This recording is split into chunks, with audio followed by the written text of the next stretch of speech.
Welcome to the Good Games Podcast, episode number 162.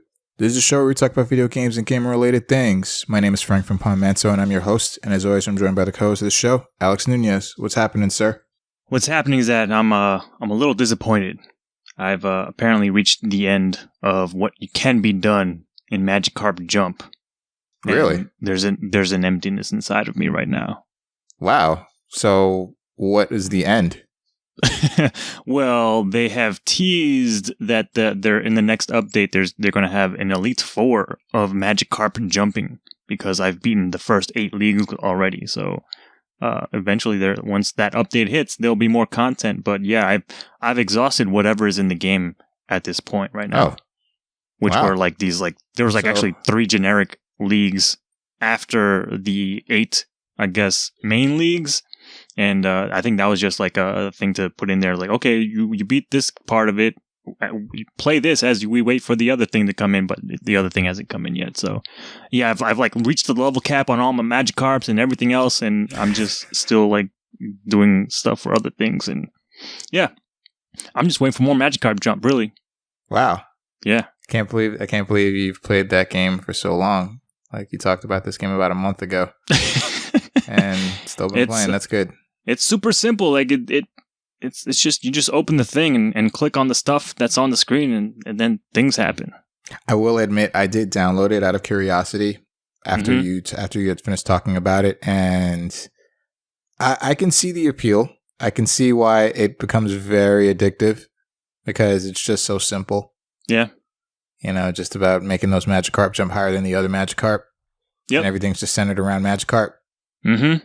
It's charming. It is. I can see the appeal. I just kind of put it down just so I probably wouldn't get hooked on it. But I can definitely see why it's not as bad as it sounds. There's actually I had thought for a while that there's a TV in the pond that would show you like a video ad or something like that. It does not. It links you to the Pokemon Channel official YouTube page, and it links directly to the Magikarp song video. And I was like, I didn't even know there was a Magikarp song. You do now. That song is awesome. Pretty good. Really? Oh yeah. Magikarp song video.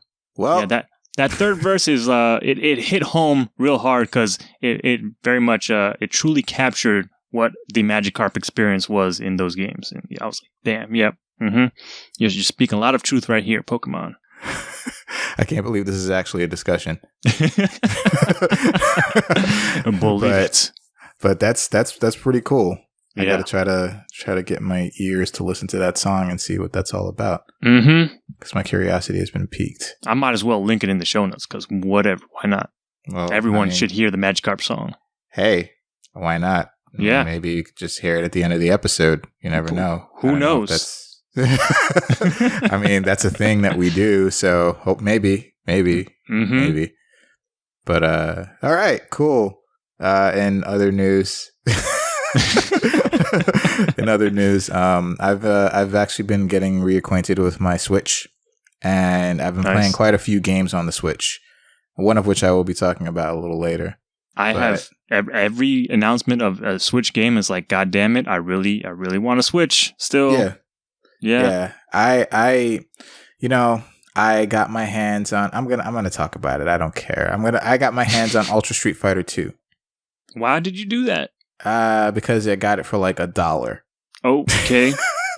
So it was like $1.70 something. So I'm like, okay, sure, why not? Even though I technically have the game already. So I got my hands on Ultra Street Fighter 2, and I also picked up, just released today as we record actually, there was a Hori Hori Switch Pro controller that was released for like half the price of the officially Nintendo licensed Pro controller, which is like $70.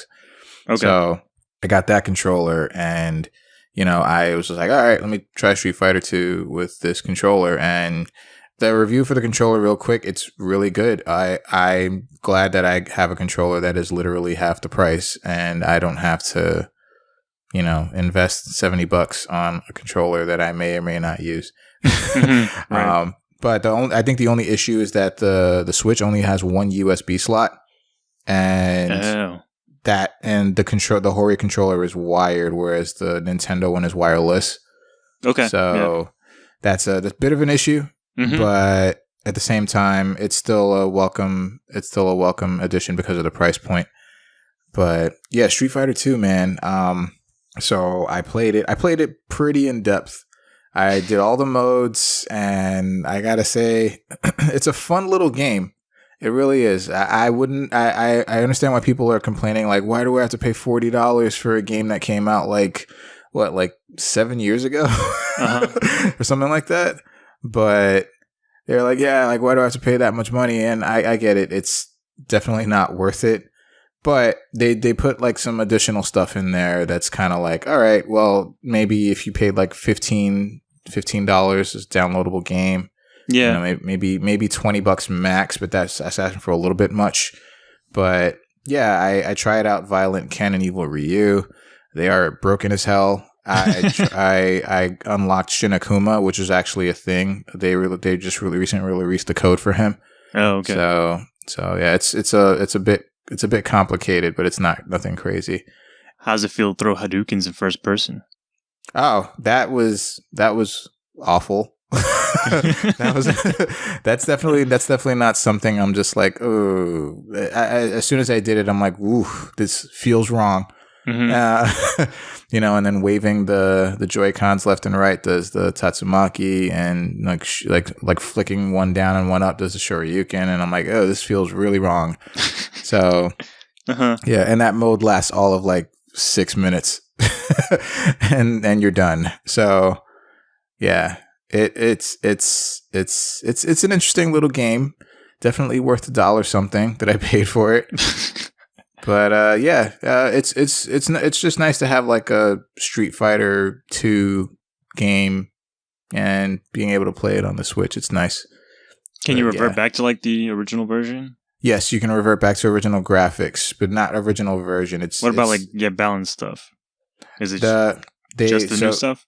Yeah, it's just the new stuff. Okay. It's just the new stuff. So they basically didn't do anything different with the Super Street Fighter 2 Turbo HD remix game. They just added the 3 characters. Well, the technically the no characters because they're all palette swaps. But yeah, they added the 3 new characters to the game. And I think the color schemes are also different. The music is also remixed from the HD remix version. Because I think the HD remix version, the people at OC Remix did the whole soundtrack. Yeah. Whereas here it's Capcom. Like the Capcom sound team did the soundtrack for this one. Okay. And the remixes are pretty good here, actually, I have to say. You know, all that music is so iconic, and they did a really good job with the music this time around. Okay. So, but yeah. You can switch back to the original graphics. I did that a few times, but I definitely prefer the HD graphics because it's the HD graphics, but for nostalgia reasons, I feel like the animations are a bit smoother in the original versions because the HD version is like really choppy and framey. And you know, they were really trying to wow you with the art style, but not so much with the animation. So yeah, it didn't look great in motion. Yeah. So I picked up Ultra Street Fighter 2, and that was a short little review on that game. I did the buddy battle also. Oh yeah, that's right. Yeah, the buddy battle. The buddy battle kind of sucks though because you share a life bar. Oh damn. Okay. Yeah, as in like dramatic battle in like the alpha games, you had 2 different life bars, but you shared a super bar. But in this one, you share both. That's like, and it also sucks too because if the computer beats you just 1 round, it wins the whole match. Whereas you have to win 2 rounds against the computer. Right. So it's like, what? I mean, I guess it's I get it. The odds are stacked against them and all that, but damn, it's like not fair. Also, it's a computer. Who cares? Yeah, well, yeah. But I mean, if you put it on like World Warrior difficulty, the computer kicks your ass. Yeah. Especially because they put you against Violent Ken and Evil Ryu first every time. So it's like, whoa. That's cool. Yeah. But then it's like when your AI partner is not doing so great, you know, you die because of them. Really. Oh, yeah. Yeah. But yeah, Ultra Street Fighter 2 is it's okay. It's okay. It's definitely not worth $40 though, I would say. I see why that is excessive. Yeah, it is. It is, especially because the game that it's basically based on was like a $15 downloadable game. Yeah, when it was new. Yeah. So. Yeah, but I think some people are saying like because a lot of these titles, especially for the Switch, they're coming out both physical and digital. The physical version costs more to manufacture, so yeah. There's also that thing they don't want to piss off brick and mortar by selling games cheaper digitally and instead of there's a whole lot of stuff or maybe a lot of reasons as to why that is priced the way it is, but it's still not great. Yeah, it's still problematic as far as the consumers go, because there are some people that are like, yeah, the game is totally worth $40 and I really love the game, which is cool. It's what it is.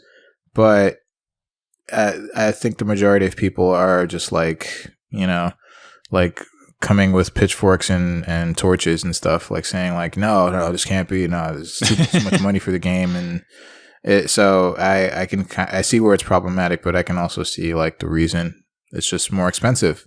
Yeah. To make physical copies, which is why we're kind of shifting towards digital. But yeah. Yeah, so but I've been getting reacquainted with my Switch. I've been playing quite a few games on my Switch, and I'm going to be talking about a few of them in the next coming weeks, actually. But so, in any case, let's actually get started with what we've been playing, and you've been playing a few games. I'm sure you're very excited to talk about this. Finally, you get your chance. This is your floor. The floor is yours now. You get your chance to talk about this game. I even felt limited just talking about these games because I feel like I've been playing a little bit of everything recently. The game everything or just everything? No, just not the game everything. Although maybe I should get back to that. But yeah, everything else is I went through all the story mode of Guilty Gear Xrd. Oh, nice. Sign and Revelator. So that was interesting. Wow. Yeah. But what was that like? It was cool. I mean, it's typical anime stuff. A lot of it felt like the writing was a little bit up its own butt too much. Oh man. But yeah, you can definitely see the leap in quality of the graphic style from Sign to Revelator. Yeah. Just by watching the cinematics, it's okay, there was definitely a step up from the two games. But yeah, generally speaking, I enjoyed the story mode, so that was cool. Cool. Just watch a few hours of some anime guys fighting stuff, and it was great. Pretty much, yeah. Yeah, the story mode in Guilty Gear is just that. You don't interact with it at all. It's just you just watch. Yep. Just one long movie. Yeah. But some of the main stuff that I've been playing. Well, I did play that Destiny 2 beta when it was up. And yeah, Destiny 2. I'm very much excited for Destiny 2 now. Nice. After having sampled this beta. I'm actually, I think I'm gonna pre-order on PC just so I can play the PC beta later this month. What? Damn. Yeah. Well, because I'm gonna play on PC as well anyway. Because I have, okay. I think we might have some friends that might be jumping on the Destiny 2 train on PC, and I'm like, fuck, I wanna join in too. Cool. I don't want to be left behind. But yeah, it was I don't know. I think one of the main things, because there wasn't a lot in the beta, it was just basically the homecoming story mission, which they had shown off before in events prior. But in the beta, I think it was pretty much the whole story mission, because there were chunks of that at least I didn't see in any other footage outside of the beta. And then other than that, they had a couple of multiplayer stuff. And then they had a single strike that you could do over and over again. The multiplayer stuff, they just had two different playlists. One was, I forget what they call it. I think it was low. One was low intensity and the other was high intensity. And I guess that's their separation between the casual and the ranked stuff or the competitive stuff. The low intensity playlist was basically just Control, which is an existing play style or play mode in Destiny 1 PvP. Although with some Destiny 2 changes, because now that all the PvP is 4v4, they made some changes, some minor stuff. That's probably not worth going into in depth here, but that I did a lot of that. I didn't even actually touch the high intensity stuff just because I didn't have a team of people that wanted to do that, and I didn't really feel like doing it, even though I want to know what that's like. But I don't know I just played a lot of Control because I feel comfortable with Control. And just dealing with the new weapons and the new subclasses and stuff. The one, I guess one of my main concerns after playing the beta is what the subclass situation is going to be. Because right now there are only 6 subclasses across the 3 main classes, which is 3 less than what is in the game right now. And I'm a little worried that there's only going to be like those 6 subclasses and not the 9 that we're used to in Destiny 1. That's my only concern.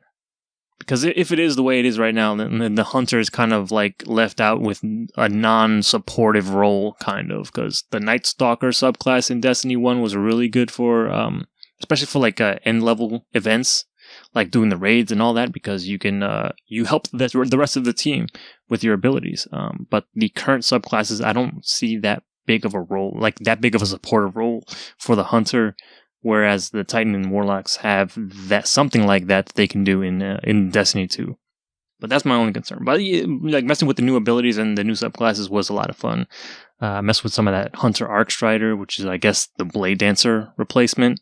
The Sentinel subclass for the Titans, that's a lot of fun. That has to be replacing the Defender subclass, which a super ability was that you put out that big bubble. Yeah.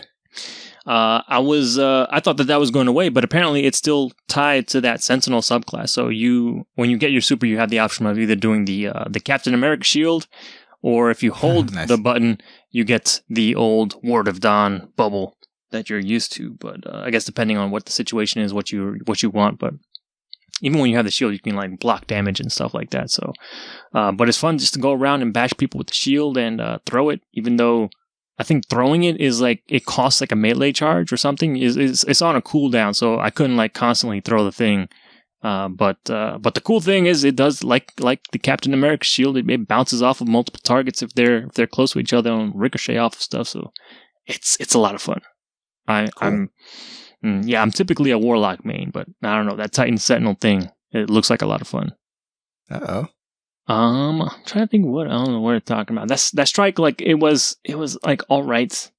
No, the strike itself was really well done, but like doing it over and over again, it wasn't like super interesting to do in the beta. Because it felt like one of the older strikes where it's like, okay, all this kind of plays out like the same way. Like these enemies are going to pop out at this time. There was with the later Destiny 1 stuff, they tried to introduce some variability with like, okay, you're not going to see the same enemy types spawning from the exact same like spawn closet or something like that. So I didn't see any of that kind of change in this strike. Like it was pretty much just the same way throughout, no matter how many times you ran through it. But it did give me the option to like run around and like explore and shit, because there wasn't any.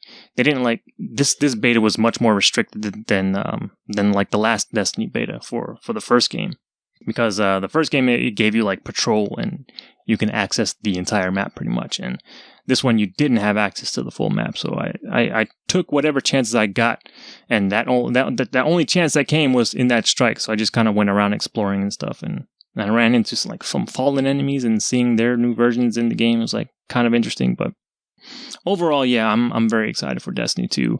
Even though, like, I feel like the only reason I'm super excited about it is because I put so many hours into Destiny 1. Yeah. And then playing this Destiny 2 beta, I'm seeing, like, everything that's changed. And a lot of that has changed is really good. But I feel like anyone that has played, like, Destiny, like the first Destiny for just a little bit, they'll just kind of play it or see Destiny 2 and see, like, oh, this all looks familiar. This looks the same. But yeah, I don't know. I'm just very excited for Destiny 2.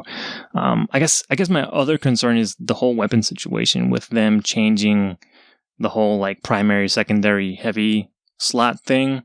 Now it's going to be kinetic weapon, energy weapon, and power weapon. So like they're taking the basically anything that could kill in one shot, they're moving into the power weapon slot. So that includes stuff like shotguns and sniper rifles and fusion rifles, and those would typically fall into your secondary slot. And now your first 2 slots are basically both primary slots. And that is a little weird to me, especially doing that strike. But I think, I'm sure things could change. They did mention that they need to balance things, because especially in that strike, you didn't have a lot of access to power ammo.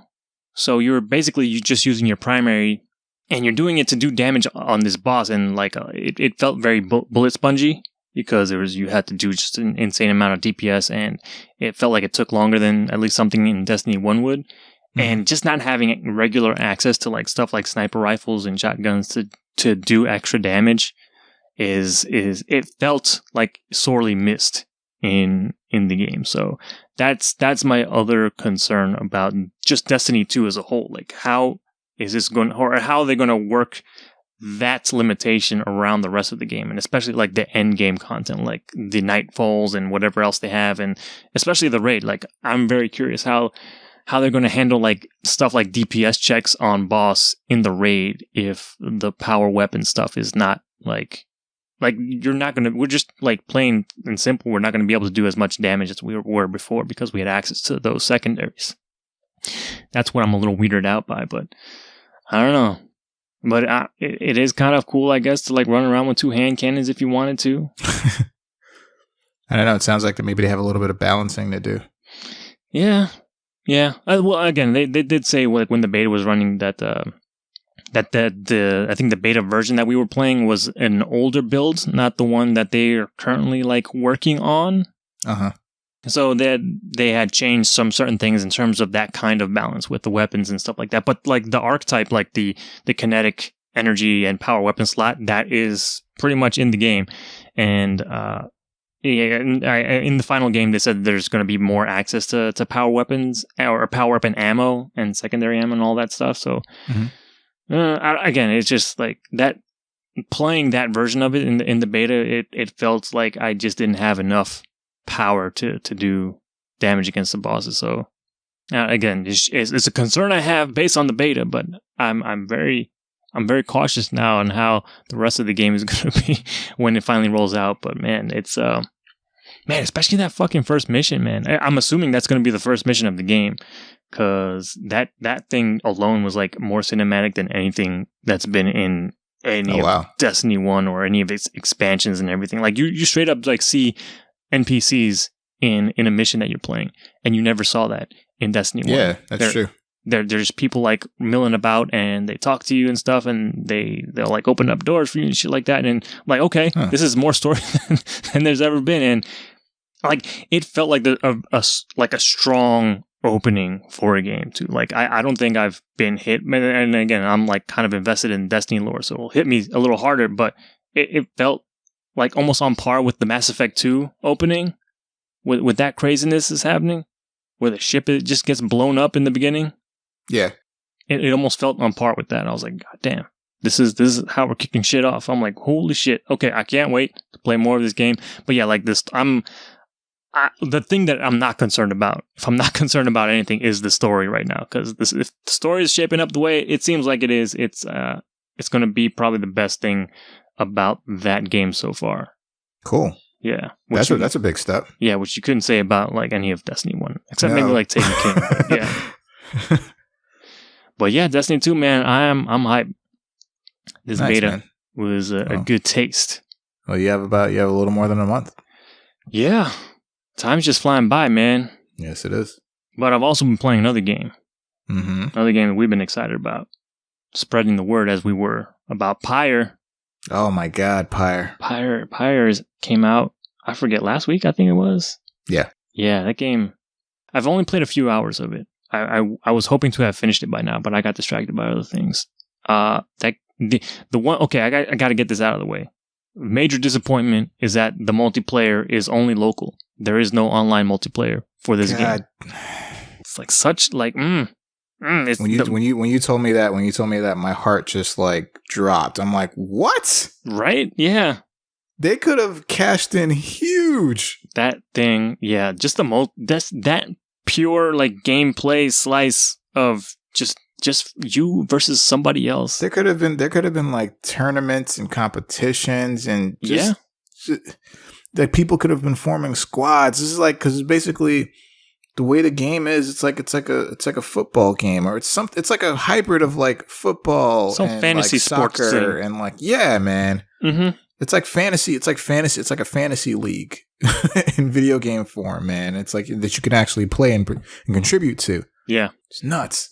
Yeah, it's that. So yeah, that I was just so disappointed when I heard that too. I was like, no, this. Oh man, it's heartbreaking. But yeah, hopefully, yes, hopefully they hear the people and hopefully they add that in later in the game. And it's not that it's and don't get me wrong, I'm not a developer by any means, but like from what I understand, it's not that hard to put that in there. Like it's it's not that difficult. Like it might be on like it is yeah.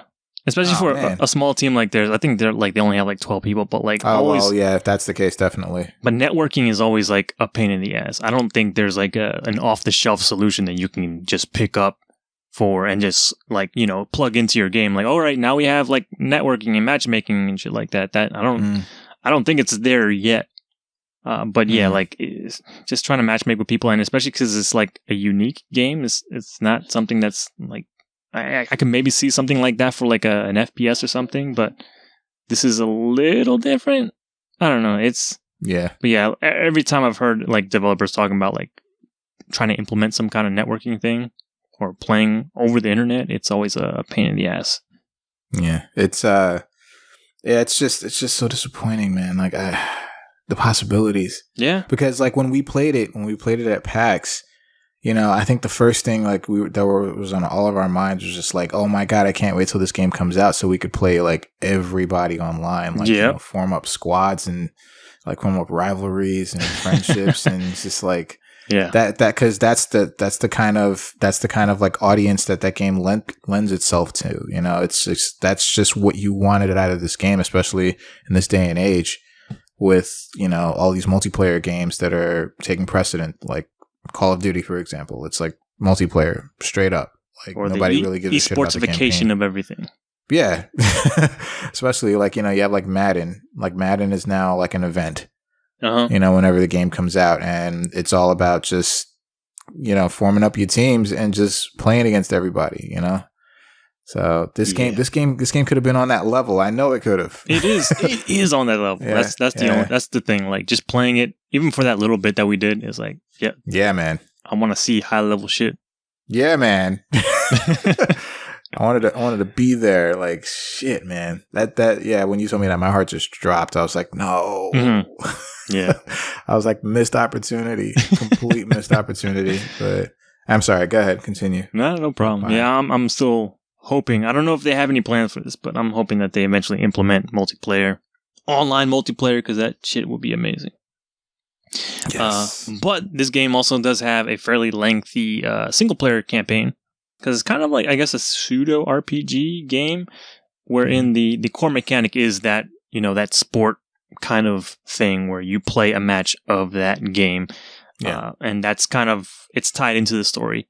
And so far, I'm actually very intrigued by the story. The story so far is really well done. You kind of start off, you're in this desert, and I guess some people come across, like a wagon drives by, and then they pick you up, and you start talking to them. And as you're talking to them, you kind of get a little taste of what world you're in and what exactly is going on. And there's actually like a fair amount of lore in the game, like explaining the world and explaining like the stuff that happened in the past and how it pertains to the present and what your situation is, because apparently in this world that you're in, reading is outlawed. They've kind of like put aside literature and all that stuff, and I guess because it was too dangerous for the knowledge to get out. So your character is actually a reader. You can read, and there's this book that I guess your companions give you, and I think it pertains to the rites that you perform. The rites is the actual game that you're playing, that little where you grab the orb and you have to throw it in, trying to extinguish your enemy's pyre. That is core to this game. And yeah, but the only thing is that it's kind of presented almost like in a visual novel style. So you're kind of, you see portraits of your characters. And the art style in this game also fucking amazing. I love the super giant like art design. They always like knock it out of the park. Yeah. But yeah, you're seeing big character portraits, and there's text kind of like written out. They do kind of talk, but they're like talking in this like almost made up language, so you don't understand what they're saying. Mm-hmm. But like for almost every line of dialogue they have, they will say something in that language, and it helps to, I guess, convey that emotion or their, whatever state they're in at that time. Right. But when you actually start the rites, there is some English voiceover of some guy, some like ethereal person. I don't know who he is yet in the story, if he's in like part of the story, but he will like talk to you and almost like looking down at you sort of way. I was like, all right, fuck you, guy. I'm gonna win this shit and rub it in your nose. But yeah, like these 3 companions that you start out with, those are the guys that perform the rites, and apparently when these rites are happening, your character, who you never see, is just kind of like off screen, but I believe is a woman that they mention. You're kind of like sitting in the sidelines almost and kind of guiding the 3 players, your triumvirate, as it's described as. Mm-hmm. And you have to, kind of like guide them. And I guess that's what you're doing when you're controlling them, because you can only control one at a time. And you, I think we've explained this before in PAX episode, but you kind of switch controlling one player at a time and moving around and trying to catch the ball and just either, I guess, diving right into the enemy Pyre to score or throwing it in there to score. But later on in the game, you start getting new party members, and they are... Really? Yeah. So it's not... Do they have different attributes? They do, actually. Well? Yep. Really? Mm-hmm. Oh, shit. I thought it was just the basic 3. Uh-oh. Nope. So possibilities. There is talk of like the 8 scribes, I believe, as they're called. And there was some dialogue, someone mentioned something about like finding a person for each of the masks that they have. Because I guess these guys had collected all these like robes, which is what they wear when they're doing the rites. Mm-hmm. So, and I assume there's going to be one mask for one of the scribes, because the scribes are kind of talked about in some of the lore. If you read, there's like a book you can read if you want, like in between stuff, that you can learn more about what happened in the past of this world. And so far I've come like across like at least like 4 or 5 like different party members, and most of them are like different beings, really. Like, so you have the human being, which is like the middle size. You have this demon person who is the bigger brawler. Yeah. And then you have a cur who's basically a talking dog, and he's great because he has a fucking curly mustache.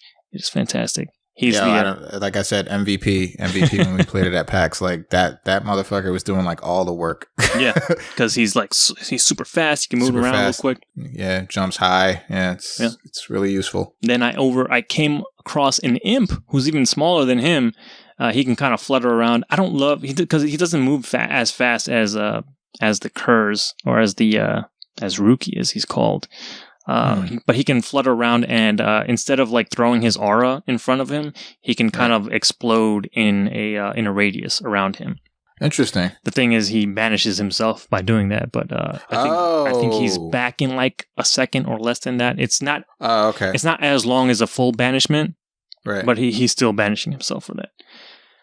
But yeah, like late game stuff, like you're getting talismans, and each player has a kind of skill tree, and every time they either participate in a rite, they gain experience, and every level they get the ability to learn one of those new skill abilities in the tree. What? This is starting to become a little deep. It is super deep. Like I forget who it is, but one of my characters, they have an ability that I just recently made very good use of, where they'll leave down a sigil if they get banished. And then they come back, and then I think there's going to be another sigil somewhere on the field. So those sigils kind of act like portals. So if you go into the one, you'll come out the other. And I somehow died right on the enemy Pyre, and I just needed like the one more point to score. And I'm like, okay, I'm just gonna go into this fucking sigil with the orb, and boom, I won the game. Because it was right in the Pyre. It was right there, yeah. So I was like, there is some craziness going on in this game. Yes, yes, there is. I just came across there's this worm guy that joined my squad, and the way he works is also very unique. He so anytime he's like running around or just like walking around, not even sprinting, he leaves behind like one of those auras behind him. or his aura is like trails behind him. So, and then instead of like casting an aura in front of him, if you press the circle button, he'll just kind of snap to the end of that aura trail. Oh, so he'll move backwards. Well, he'll like make a straight line towards that. He won't retrace his steps. He'll just kind of go towards wherever that trail is. So if he's going a straight line, he'll go backwards. But if you're like curving around somebody, you'll kind of cut back down towards wherever the end of your tail is. Oh. And you can like, go around somebody real quick and cut them off, or like literally. You make your own aura to cut them off. Interesting. What? Yeah. What is happening? Yeah. This what? This is crazy. It is really cool. Yeah, and all the talismans give you different abilities. And then I guess in between when you're not playing the rights, like you're kind of, it's almost like a road game. Like you're constantly on the move, trying to get from place to place in order to compete in the rights, because the rights is how you get, because everyone is exiled, the rights is how you supposedly get your freedom and how you get back into, I think it's called the Commonwealth, where everyone is basically from. And instead of being in this like desert of exile, I forget what they call it, something like the downside is what they refer to as the exiled area. Mm-hmm. So everyone is trying to basically compete in the rights so that they can earn their spot back and get back into the Commonwealth, which is home for everybody. So in between there, you're going from place to place, and then a lot of times you're given like decisions on what to do. Either like, okay, there's two paths here. Which path do you want to take? And each path will have, if you hover over it, one of your companions will say like, oh, hey, let's go over here because there might be a valuable thing here. Or the other person might be saying like, oh, hey, they're just a little faster here, or whatever it is it may be. Mm-hmm. But I don't know. I'm almost treating it like I want to sort of gain favor with certain people sometimes. Like, I don't know if that's necessarily what the game is doing, but at least that's how I kind of treat it. Because, like, there are, like, other minor things that happen, like stat changes that happen if you, like, answer people a certain way or certain... I don't think it's like that all the time, but I did have a conversation with somebody earlier, and the way I answered affected one of their stats. I think their hope stat went down 1 point, but I don't know if that was a permanent thing or if it was just for that one right that we did. And I assume it went back to normal after that, but I haven't checked, really. But yeah, like it's sort of almost like a telltale thing where it's like, okay, they'll remember that sort of thing, or things have consequences at the very least. And although I haven't done it yet, I heard that if you do lose a right, like the game continues from there, like story wise. So there could be branching paths. No, I don't know necessarily without you, but I think you can continue with the story if you don't necessarily beat the other team. Oh, interesting. So yeah, I haven't lost yet, but I was actually tempted to in one of the matches because I was fighting one of the other teams. Like, they're usually when you start a right, there'll be some like back and forth between you and the other guys. Yeah. And there's this one team that was like, there was this like an old guy, and he just seemed like super honest and super nice, and I was like, I almost felt bad for him because like we fucking demolished him because it was just so easy. But I was like, man, I kind of wish I threw the match for that guy because, he deserves some freedom too. He's doesn't seem like he's doing anything wrong.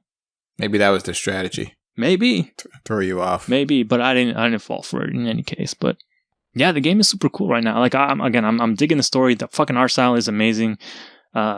It looks great in motion when you're playing the rights, and the hand painted characters all look fantastic. It's great, man.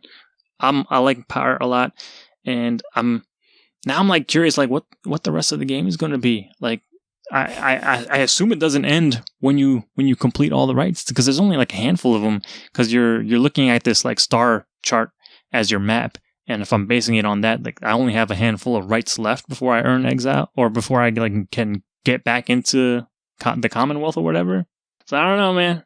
I don't know. I'm very intrigued by this game. I like it, and especially like with all the gameplay things that they're implementing, like the changes and the different character types. And I'm like, holy shit! There's a lot of things you can do. Yeah. It sounds dangerously in depth. Yeah. Like, I'm definitely going to play it soon. I have it. I just haven't gotten around to playing it yet. Yeah, and you're like free to compose your teams however you want to at the start of each part, because you're amassing like a lot of party members. You can pretty much put in whoever the hell you want.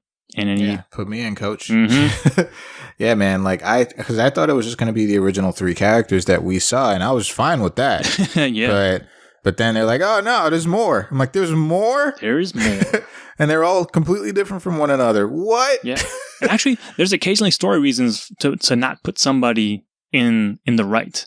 Because they'll like one guy, I guess he owed somebody a debt, and he's like, "Don't put me in this game. I don't want to play against this guy because it could cause more problems." So I'm like, "All right, fine. I won't put you in." Grudges and stuff. That's cool, man. Yeah, that's really cool. Yeah. Wow. The game is really fucking dope. The music also fantastic as always. Supergiant. They had just to have a way with like good ass production, both visually, audio. It's everything. It's fantastic.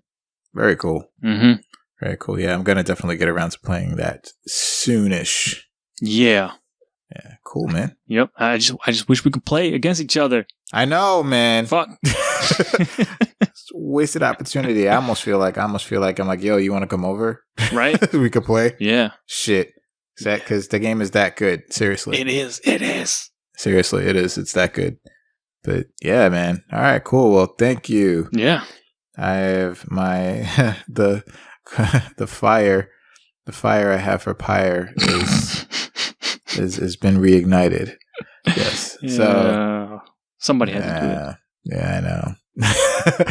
I know. So moving on to what I've been playing, I have, like I said before, I've been playing the Switch, and one game that I was sort of interested in, I didn't realize what it was until I saw it on 2 different systems, technically. So I'm like, wait. Okay. So I've been playing Mighty Gunvolt Burst. Okay. And you're like, what? So I'm like, once again, Mighty Gunvolt Burst. So basically, this game is a sort of fusion between Mighty Number 9 and Azure Striker Gunvolt. Oh, okay. Yeah. And it sounds if I put it like that, it sounds interesting, and it is, but I feel like they could have done a little bit more with it. But let me tell you the good about this game. So, the basic story of this game, it's really basic. Mighty Number 9, or Beck, and Gunvolt, they each get thrust into this like virtual world. And apparently the person that put them in this virtual world is the other person. But it's kind of like a virtual evil version of that person. So if you're playing as Beck, you have like a evil version of Gunvolt that tells you, I put you here, now come after me. And then you go through the game. Same thing with Gunvolt. It's an evil version of Beck. And it turns out that it's just a program that's fucking with both of them. So that wasn't a spoiler. It's pretty cut and dry. Right, yeah. So the good thing about this game is that this game basically I think they were like, look, we're so sorry about Mighty Number 9.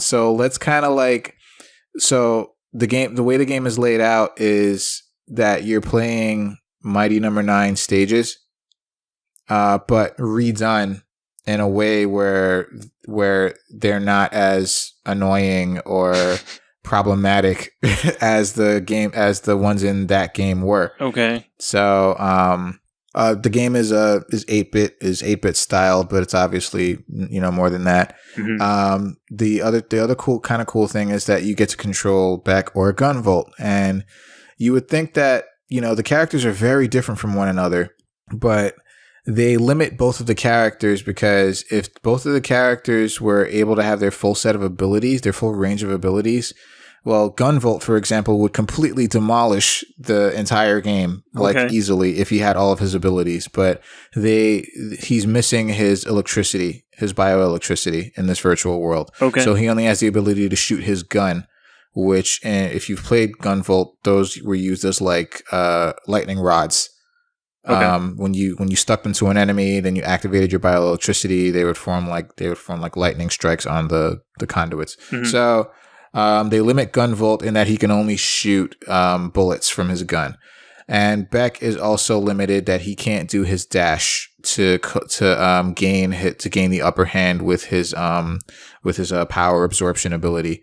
Okay. So besides that, there's also the burst mechanic. which is basically it's just finishing off an enemy very point blank range.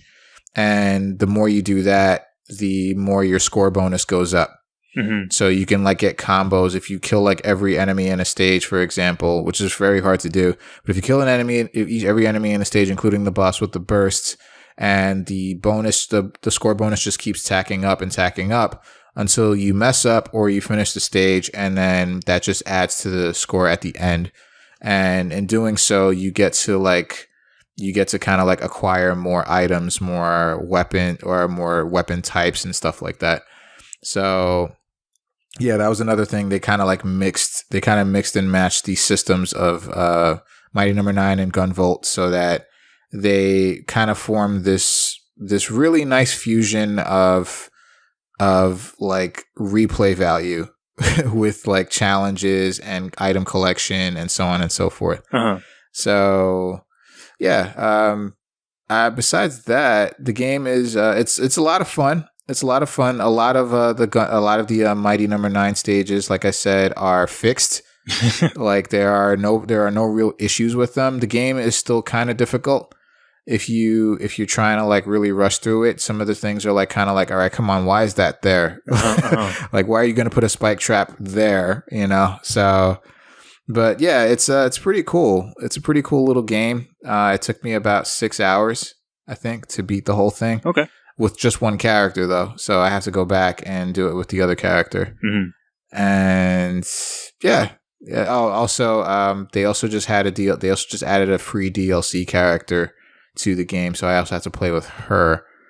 And yeah, but the game has a lot of replay value. There's a lot of things to collect, a lot of things to get. Oh, another really interesting thing about the game is that the game is full of like loadouts. So. A lot very akin to Gunvolt. Gunvolt was all about loadouts. Okay. Mighty No. 9, kind of, but Gunvolt very much about loadouts. So this game is very much about loadouts, but like there's so many different elements now that they require you to equip in order to make a decent character of your character. And it's like, whoa, it's a little overwhelming. Uh-huh. But once you get used to it, and then you can realize that you can switch loadouts on the fly, that it kind of helps.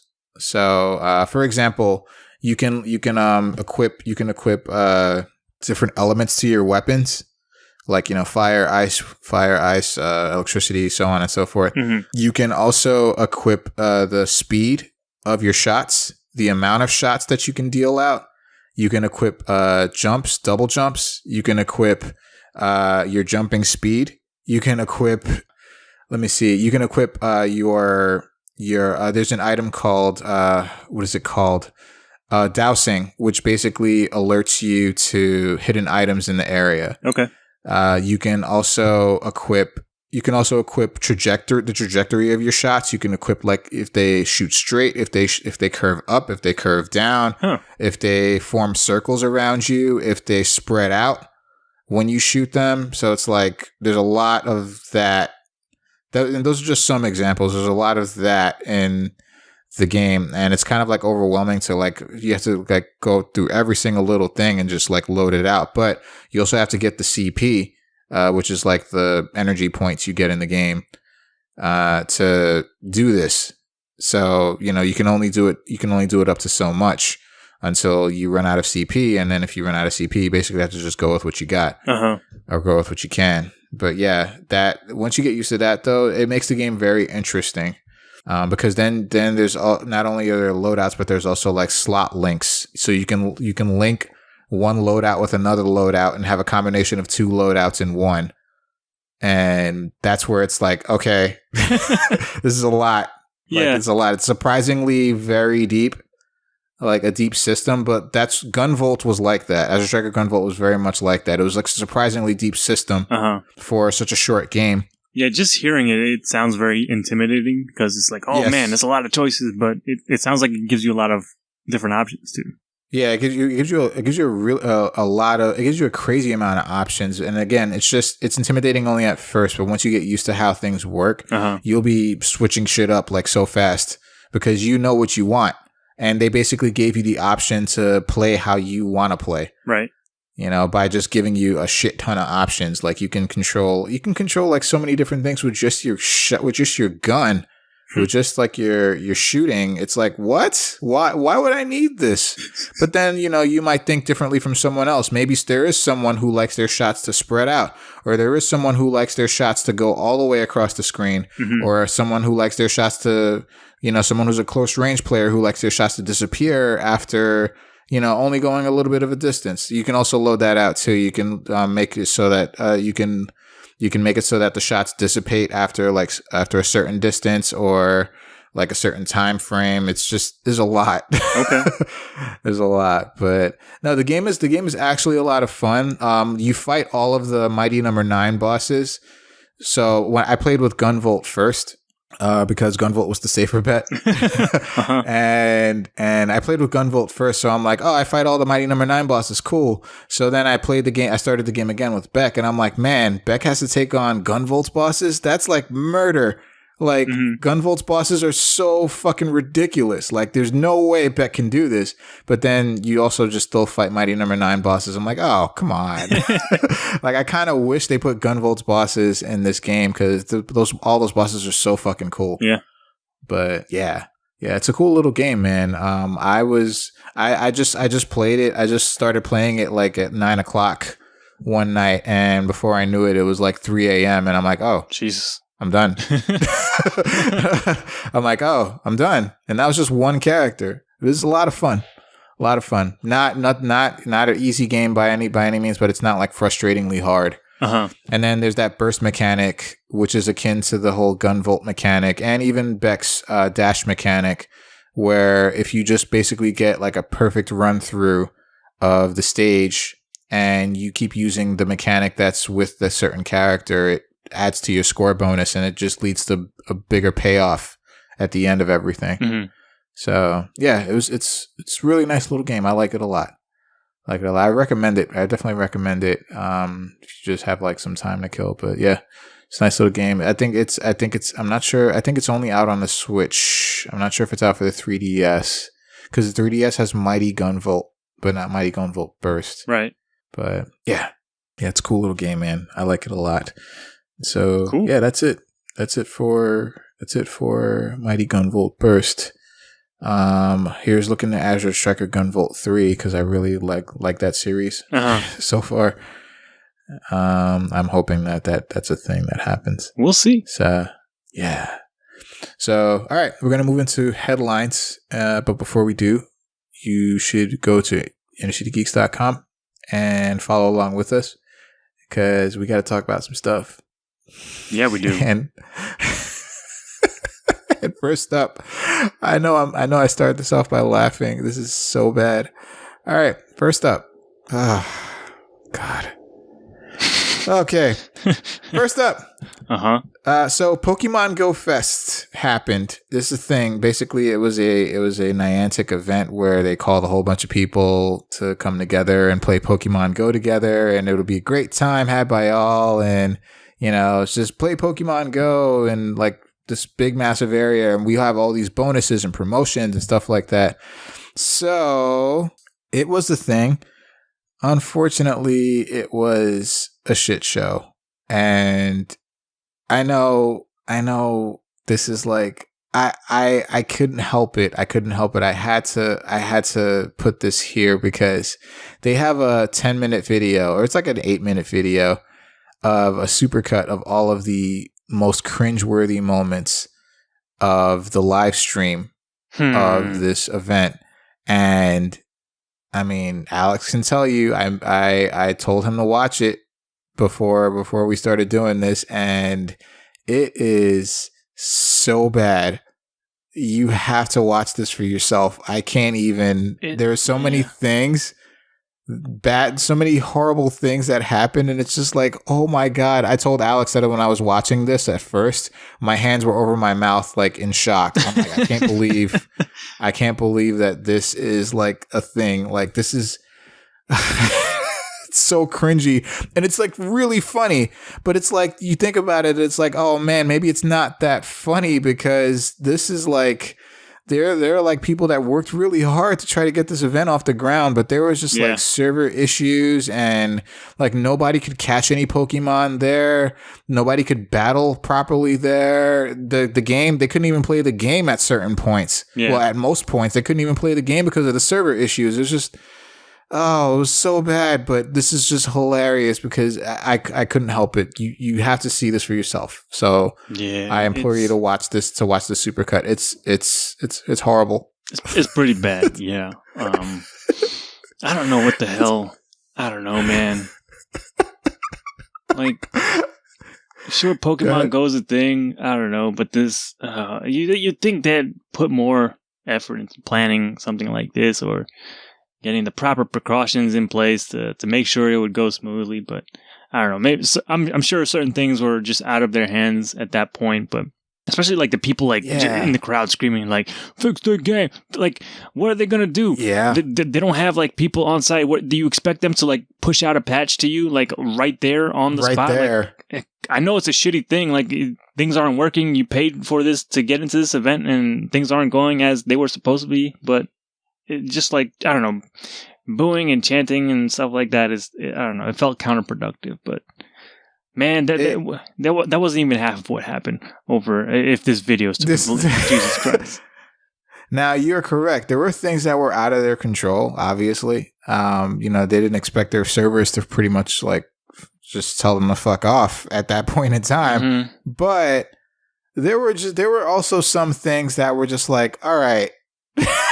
Like, come on, guys. Like, really though? It's like right in the beginning, there's this interaction with the host and the DJ, and she's like, "Hey, it's DJ Echo," and then it looks like he has the gear in front of him, but it looks like he's just miming, like, "Okay, I'm on the wheels. Let me just act like I'm ripping like some DJ stuff or something," and like, and then he just kind of awkwardly points back at her. Stops. he just fucking stops, and I'm like, wait, what happened? What was he supposed to act like he was DJing? And I'm like, what's going on? That's just the start of it. Hey, we're in Chicago, guys. What's Chicago known for? White Sox, deep dish pizza. I'm like, why are you just saying Chicago stuff? What? Yo, they already know about Chicago stuff. She was stalling. They live there. I'm sure there are people that live there, like, that are there. Like, come on. Welcome to the Windy City, guys. She was... or as you guys call it, just the city, right? God, she was stalling so hard. Oh, God. I felt so bad when the CEO came out. Because, like, once they announced, okay, CEO of Niantic's coming out, and everyone's just, boo! Boo! Good. And he's like... and he's trying to smile and be happy and, be the face of the company. And he's like, hey, how about it for Sunshine, right? Everybody can applaud for Sunshine. That's a safe, easy thing that I can say that people won't be mad at. What? But I mean, like, where did that even come from? Like, I'm like, it's like even he gave up. It's like even he lost faith. Yeah. That things were gonna turn around at that point. He just wanted to run. He just didn't want to be there. He wanted to leave, but he had to stay. Yeah. Oh my God! There were so many cringeworthy moments in this video. You have to watch this for yourself. You have to watch this for yourself because we can't even do justice to what you will see if you watch this video. It's worth it just for Team Mystic Guy alone. I don't know what the fuck that guy is on.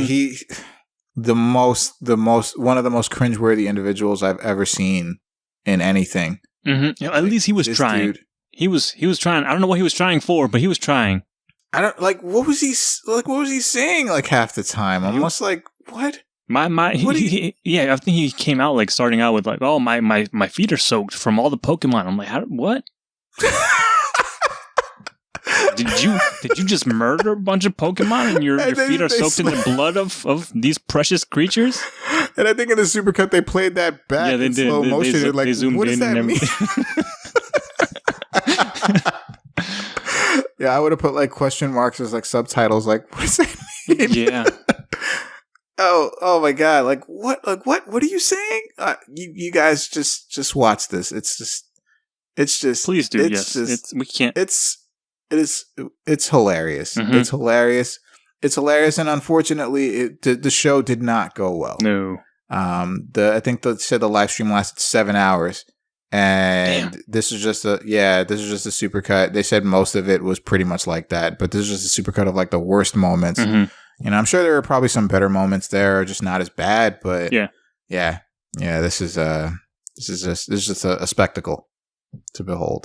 And they also said that at the end of the supercut, they were saying that like that everybody's gonna get refunded and stuff like that. Yeah, they're giving them like extra stuff in the game too. In the game, yeah, there's like 100. It's like they say something crazy like $100 and Pokeballs or something like that. 100 Poke coins, but I think even that they're adding more stuff than just that too.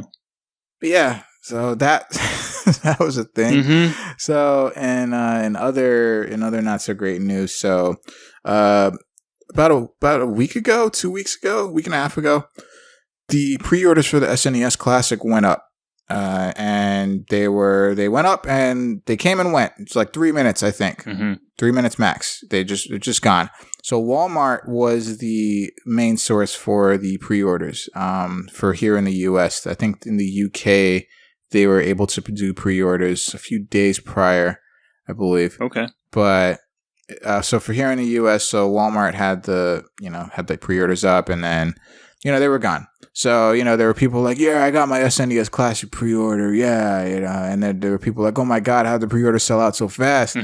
So it kind of turns out that it was a glitch on the Walmart website, and so basically what it boiled down to is that every single person that pre-ordered a SNES Classic on Walmart had to have their orders canceled because of this glitch. Yeah, it was weird because it started off with like there was a smaller batch of people that got their stuff canceled. There was like select few people that started getting their stuff canceled, but then it started the number started to increase until Walmart just said fuck it. Yeah, everybody's orders canceled now. Nobody gets one. Nobody gets shit. No, please. So that was horrible news. And I'm pretty sure there were a lot of people that were super excited to be able to get their SNES Classic. But there was a recent update that I saw, and I think Alex, you saw it too. That heard through the grapevine that there are some well-known internet personalities that will be getting, or internet companies that will be getting their review copy of the SNES Classic at the end of this month, and supposedly that the US pre-orders are actually going to be going up at around the same time. So somewhere in the window of the last week of the month. Okay. That we can expect SNES Classic pre-orders to go up. Now Nintendo, once again, is like, we're going to release a significant amount more than the NES Classic. I'm pretty sure that still means we're not going to be able to get one. But we can still try. Yes. So yeah, that's I mean, what's your whole thing? Are you even going to try to pre-order it, or are you going to just try to get it like, just like wait to see if like one of the stores has it happenstance one day? No, I'm pretty sure that will never happen. The latter won't happen. if I've learned anything from watching the NES Classic thing from the sidelines, it's like not worth it. So I'm going to try and do my best to pre-order. Nice. But nice. It's all a matter of when.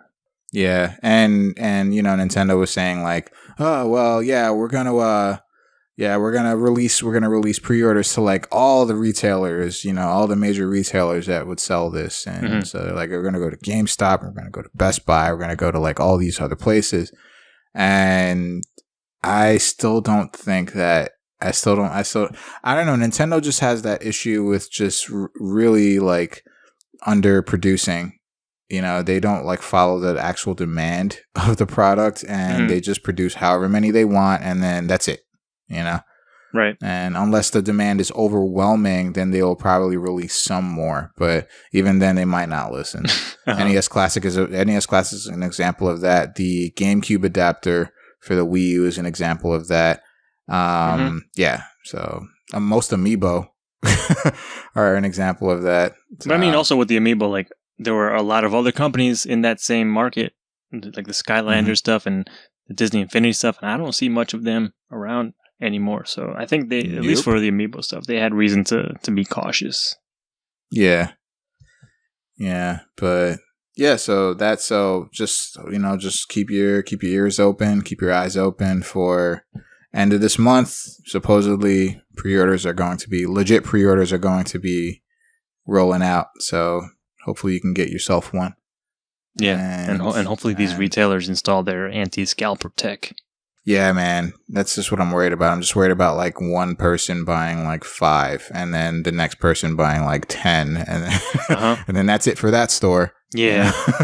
So yeah. But speaking of Amiibo, so there was recently. Everybody knows that the Metroid 2 Samus Returns, like the reboot of Metroid 2, is coming out for the 3DS, and there are some modes and items apparently that are locked behind Amiibo, and you're like, what? Why?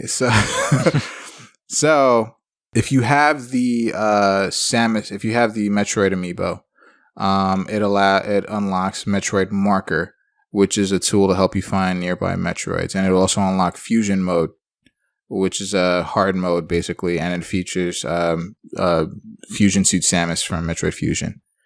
And you also have to finish the game in order to unlock that anyway. So you have to have the Amiibo and finish the game first. So there's also going to be a new Samus Amiibo that will be released around the time of this game, or probably on the same day as this game gets released. And it will allow you to unlock an Eon Reserve Tank, allowing you to recharge your energy. And it will unlock a Metroid 2 Art Gallery. And again, also complete the game in order to get this stuff. Now, if you have the original Super Smash Bros. Series Samus and Zero Suit Samus Amiibo, the Samus Amiibo will unlock a reserve missile tank and an additional in-game art gallery, and the Zero Suit Samus Amiibo will unlock a reserve energy tank and a music sound test, basically.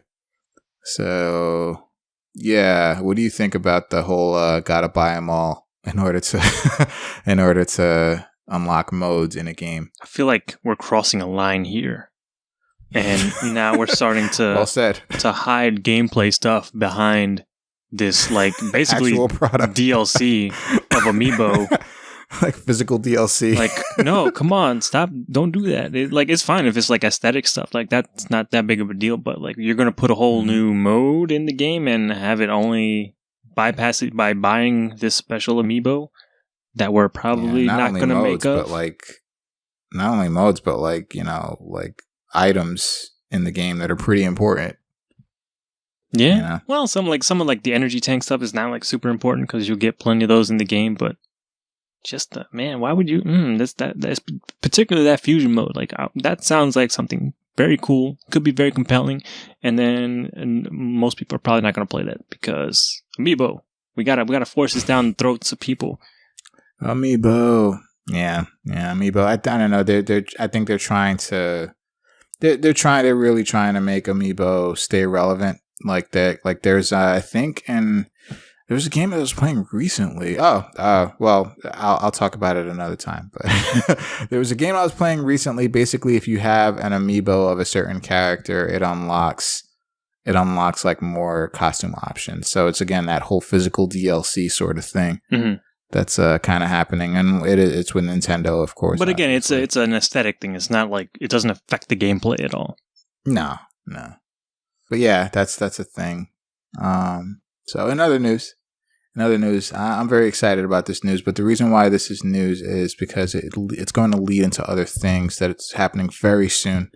So this might be updated by next week. So they announced a Persona 5 anime that's coming out next year, and it's going to basically be based on the game itself. So, and also all the voice actors from the game the Japanese voice actors are reprising their roles in this anime. They actually have a teaser trailer for it, and that's on this article, so you can take a look at it. Doesn't really reveal anything. It's just a lot of stills and some motion.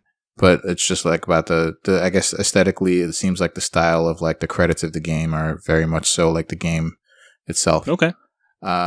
So the reason why, again, this announcement is the first of many that's going to be released, because there's apparently a concert that's going to be going on, I think tomorrow, The day before this airs, this episode comes out, there's going to be a concert, a Persona 5 concert. And at this concert, they're going to reveal, I believe it's going to be the next Persona 5 spin-off game. Yeah. They're moving quick with this.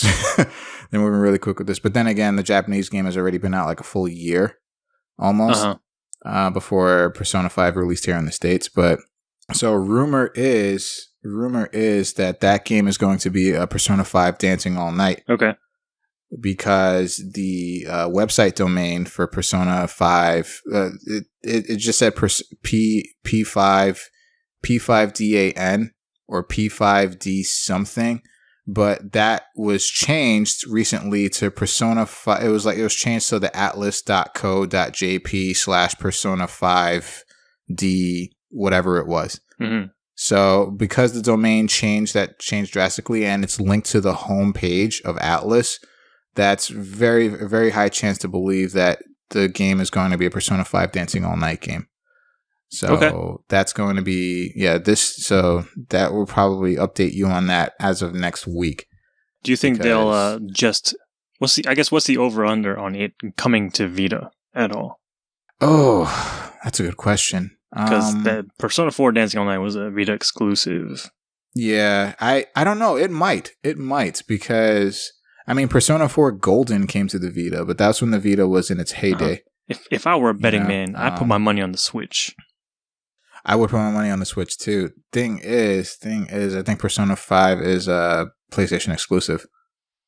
That doesn't mean that they have like a deal or anything necessarily. I mean, historically, all the Persona games, as of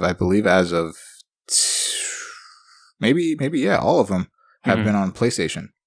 Or unless they just throw out all the touch stuff and just like, okay, we're going to adapt this for the PlayStation 4.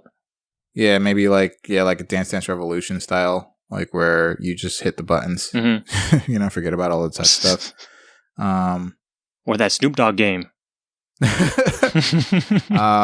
Also, just to add real quick. So, not only does it seem like it's going to be a Persona 5 Dancing All Night game, but there also is it's basically a 50-50 split between Persona 5 Dancing All Night or Persona Q2. Oh, yeah, that's right, yeah. Which will feature Persona 5 characters. Mm-hmm. So Persona Q2 actually, if I'm not mistaken, and I apologize, Persona Q2 seems more likely to happen than Persona 5 Dancing All Night. Yeah. But again, the whole website domain name thing has applied to both of those games, to both of those possibilities. So we'll just have to see what happens as of Wednesday. So, I'm very excited to see either of those. I'd honestly prefer a Persona 5 Arena game. Right. But that's not going to happen because of Dragon Ball Fighter Z and, Blaze Blue and Guilty Gear and the stuff. Anime crossover thing that they're doing now. Blaze Blue Cross Tag. They basically cock-blocked any chance of Persona 5 Arena happening. Yeah. But if it does happen, I'm like, holy shit, they're working like overtime. It's a lot of projects that they're doing. Maybe they need to slow down a little bit, but I wouldn't be mad about that. So yeah, Persona 5. Expect a lot of Persona 5 news. Hopefully, if they keep to the schedule, that some of these rumors are going to come to light, and we're going to see what happens. So, in the last bit of news, so Overwatch Summer Games is going to be returning next week, and we're going to have Lucio Ball, competitive Lucio Ball. There's going to be they're going to go through the whole gamut, like placement, matches, rankings, and stuff. Right. And it's like, what? So that the season's actually going to last for 3 weeks. And, supposedly Blizzard's also considering like a 3-week rank season for other modes in Overwatch. Interesting. Yeah. Yeah. So, if that's not your forte, there's like other modes, like maybe Total Mayhem, that you might be able to just jump into for a couple of weeks just to play that shit straight. I wonder how that'll work ranked. Like, how do you make that competitive? I don't know, because that's just it's literally mayhem. Yeah, I'm not saying I don't want to see it, but I'm just like, how that's they got some work to do. But yeah, also they're going to be adding new skins to unlock throughout the event, the 3-week long event. Mm-hmm. And you're also going to be able to get old ones from last year's Summer Games. Yes. And you're going to be able to get them for fewer credits than they cost the first time around. Well, the first time around, you couldn't buy them at all. You just had to get luck of the draw with your loot boxes. Oh, okay. It was after this event, because people were complaining a lot with this event because they couldn't get the thing that they wanted. So after this event is when they introduced you the ability to actually buy the event skins. So this will be the first time you can actually just like outright buy them, but you can still earn them through loot boxes if you're lucky. Oh, interesting. Mm-hmm. But yeah, so Blizzard also kind of tweaked a few gameplay mechanics, and most significantly is that Lucio's ultimate is different. Now, basically, you turn into Super Lucio because you become faster and you jump higher, and you won't be able to boop enemy goalies out of goals anymore either. Boo. And lastly, there's going to be 2 stadiums this time around instead of 1. So Rio was the one from last year, and Sydney is going to be be the new stadium that's going to be featured. Dope. And it's a nice little shot of concept art of what it looks like here. So yeah, that's it's pretty exciting. I guess people definitely are going to get into that. Yeah, and I definitely. It's only 3 weeks. It's only for the remainder of the month. So as of next week. So yeah, jump on. I will, man. I think I got most of the stuff that I wanted last year from the old stuff. So I don't know if I'll buy any of it, but I'm kind of intrigued with the new stuff because Jeff Kaplan was teasing in the new video that I think there's going to be new Junkrat and Mercy skins that are supposed to be really cool. So I'm gonna see what the hell is going to go on about that. And thankfully, the last Overwatch patch fixed the loot box duplicate situation. So this event will be very rewarding, I hope, since I won't have to deal with countless duplicates all the time. Well, we will just have to see. But yeah, so that's actually going to do it for headlines this week. Yeah. And Alex is going to go ahead and lead us into new and upcoming releases. So go ahead, and man, what we have to look forward to. Well, we got a bunch of stuff, and since we're behind, I kind of wanted to go back and do like a greatest hits of new releases, stuff that we've missed. Again, not the whole gamut of what is past, because there's actually been a lot of games that have been coming out. So let's rewind back to the week of July 18th, in which we got Minecraft Story Mode, a Telltale series. The complete adventure is now available on the Switch. It's previously been out for pretty much every other thing that can run games. Also, What Remains of Edith Finch finally made its way to Xbox One. Highly recommended. If you have not played that game, play that game. It is fantastic. Or go back to the episode in which I talk about that game, because that game is excellent. Also out was Gigantic for the Xbox One and PC. Arcade Archives Neo Geo Samurai Showdown is out for the Switch. Splatoon 2 is out for the Switch. Oh boy. This is one of the games that makes me want to have a Switch. I wish I had a Switch right now. Like, play Splatoon 2. And Super Hot VR made its way to the PlayStation VR. Then the following week, the week of July 25th, Fortnite finally came out in some form. It's out for the PlayStation 4, Xbox One, and PC. I believe it's still technically early access for that game, but you can buy stuff and get something with that package. Also out that week was Pyre, which we've talked about already today, on the PlayStation 4 and PC. Some DLC dropped for Mafia 3 Sign of the Times for PlayStation 4, Xbox One, and PC. Also in DLC, Neo Defiant Honor for the PlayStation 4. And the last piece of DLC was Halo Wars 2 Sabrina and Operation Spearbreaker for the Xbox One and PC. If I had a Switch, I would buy this game right away. Overcooked Special Edition is now available for the Switch. I don't know. Sounds like you might need to get a Switch, man. I fucking need to get a Switch. They're starting to become more and more available now. Yes, I've heard. I need to jump on that right now. Yeah, I was at Target the other day and I saw like 5 of them And they were just like sitting there. I'm like, oh, okay. Jeez, okay. They were all the gray ones, though, the boring ones, but whatever. Oh, yeah. That explains it. Yeah. Yeah. Okay. Yeah. But yeah, Overcooked seems like a perfect like Switch game because local multiplayer and all that is fantastic. Also, we had Call of Duty Modern Warfare Remastered. I know that got split off from Infinite Warfare, but apparently now it's available on Xbox One and PC. I'm guessing that wasn't the case before. And then, hey, Pikmin is now out for the 3DS. And then that brings us to this week, the week of August 1st. We've got another game that, I want to play. Is Tacoma. Is now available for the Xbox One and PC. Pretty much the spiritual successor to Gone Home from the same people that made that. I'm very interested in Tacoma. And then we also got Pata Pawn Remastered.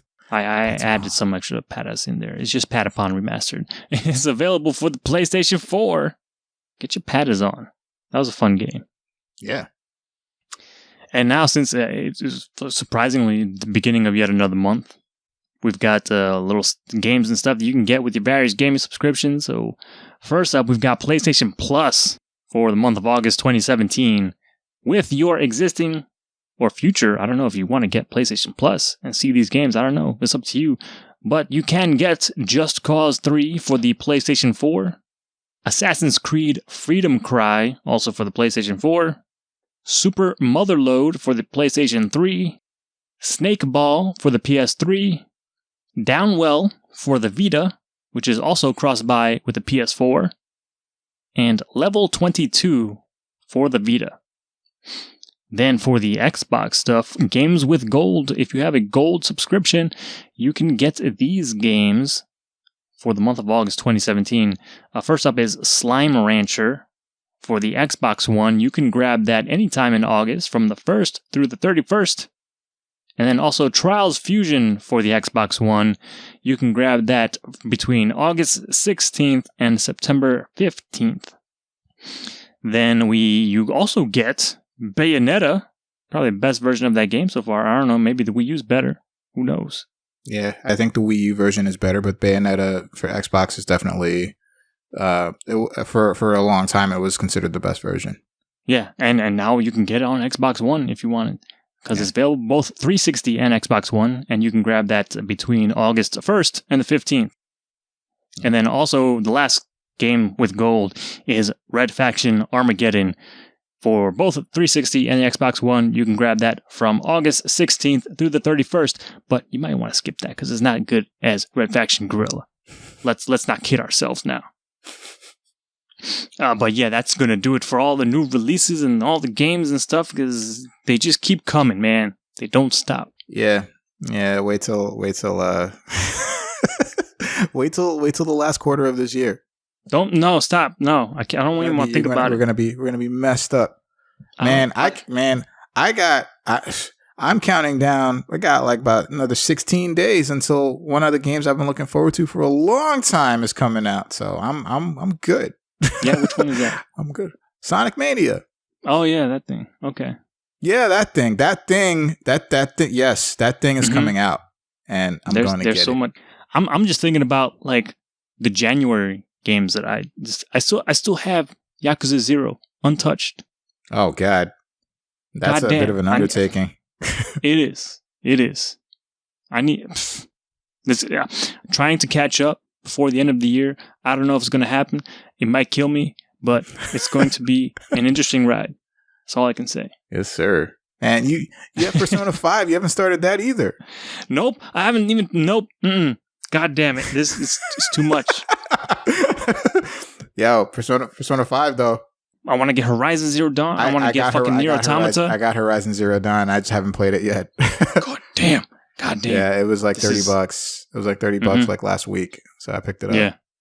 Yeah. Oh man, so much goodness this year, and then more to come. This year has been kind of nuts.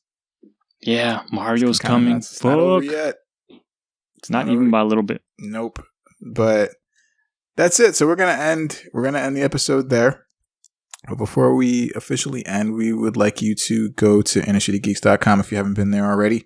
because that's where we are, and we have a bunch of stuff regarding everything geek. You can view our episodes and or subscribe to our YouTube channel. It's Good Games, and you can view our episodes. There are some older episodes on there as well, and yeah, that's just another place you can listen to the show. You can also listen to us on iTunes, where you can leave us a review. It's the best thing that you can do for us. Let us know what you think of the show, whether you like the show, whether you don't like the show. Just let us know how we're doing.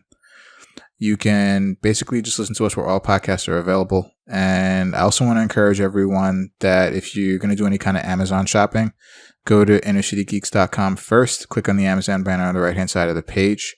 When you do that, it takes you to Amazon. Then whatever you do there, you buy whatever it is you're going to buy. Then some of that will come back towards us, so we can provide more show and more content just for you. You can reach us on all the social media, Facebook, Twitter, Instagram at Inner City Geeks. You can reach this show on Twitter at Good Game Podcast, and you can reach us by email at goodgamespodcast@gmail.com. And that is actually going to about do it for this one. So thank you all for listening. We're going to say goodbye. And in leaving, as always, we say, good games, everybody. Good games. Totally pathetic, unreliable, known throughout the world for being super weak. Maybe in ancient times it was really strong. That's what the rumors say, but they're probably wrong. But now it's so weak, the weakest in the land. So weak that it's sad, really, really sad. The weak Pokemon, that's you. But though you are the weakest, still you found my heart. Oh, weak Pokemon, my love for you is strong. Honestly, it's magical, you survived this long. All it does is jump and splash around. It splashes up whole mountains and all the way back down. Why jump? What's the point when nobody cares? It uses splash in battle. Nothing happens. Jumping and splashing every single day until Pidgeotto carries it away. The jumping Pokemon, that's you, Magikarp. Although your moves are pointless, still you found my heart. Oh, splashing Pokemon, my love for you is strong. Honestly, it's magical, you've survived this long. Wherever you go fishing, it's the first you'll catch. Even with an old rod, you'll soon have quite a batch. Cast off in the